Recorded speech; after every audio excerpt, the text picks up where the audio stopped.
Hello and welcome to Today in the Word devotion for Saturday, February 12th, 2022. Today's devotion is titled Reconditioned Your Mind.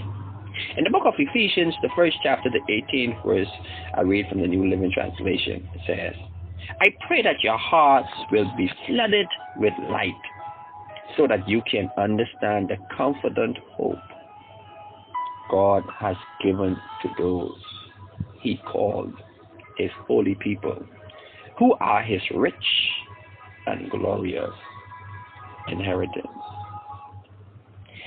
My brothers and sisters, many of us get labeled as average or less than. You find folks do it all the time. They look at folks and they size them up and they label you.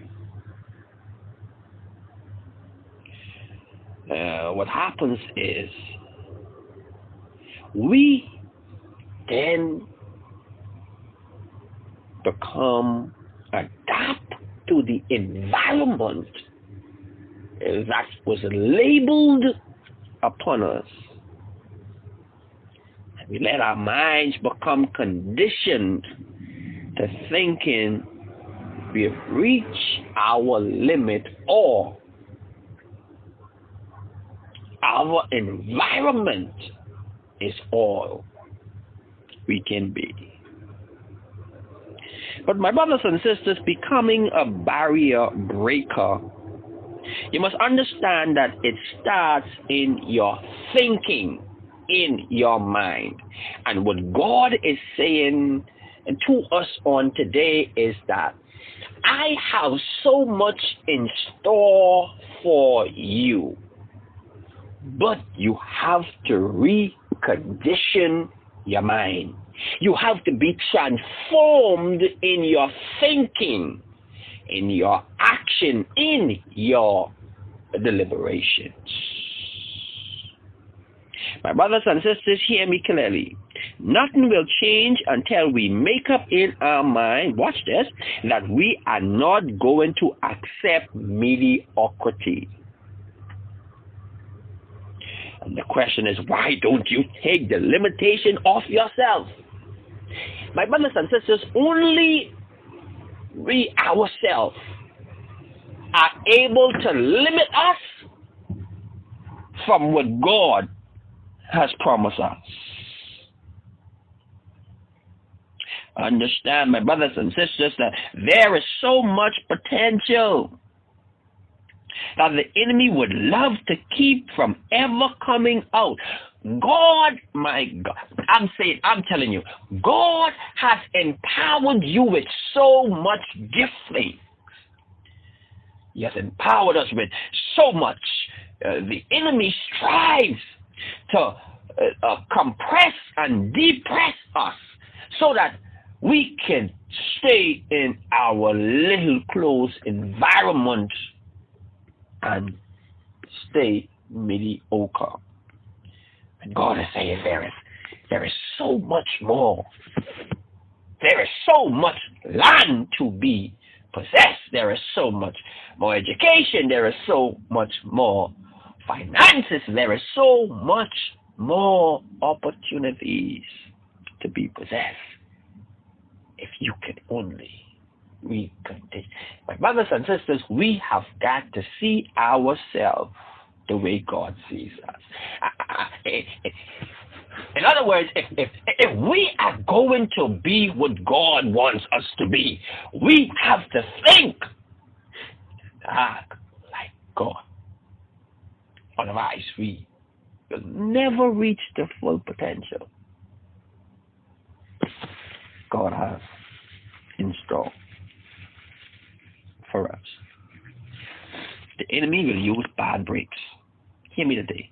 He'll use negative comments, negative situations, negative folks, circumstances to try to keep you from believing that you can rise above your present state of circumstances, that you can rise to the next level in your life, that where you are now, It's not where God has the end result for your life. You are too much more, but the enemy will try to keep us believing that we can't do it. God is saying, recondition your mind. Be bold and get rid of the thoughts that are holding you back. While we may not sometimes see how we can do it in our own ability, understand, because you are God's child, we have no need, God says, to worry about our own ability, but to trust Him. Because we have the most powerful force in the universe, breathing in our direction, making ways possible, creating opportunities, and directing our steps. God created you to rise higher, my brothers and sisters. He created us to break barriers and to overcome every situation. But this must begin in the mind. So He says to us, recondition. Because when you recondition the mind, you recondition your attitude. You recondition the way you see life. You begin to see life in a whole new way. And the door that was right in your face that seems impossible to open, it is open because your mind has been reconditioned. That I can do all things through Christ, who strengthened me, that I am the head and not the tail, that I am the apple of God's eye, that I am all. I can be all that God promised that I can be. Today in the Word, that's been what you, my foster know, saying so long. Bye-bye. God bless you. I love you. And see you next time. And whatever you do today, recondition the mind. Transform the mind. And watch how God will transform your life. God bless you.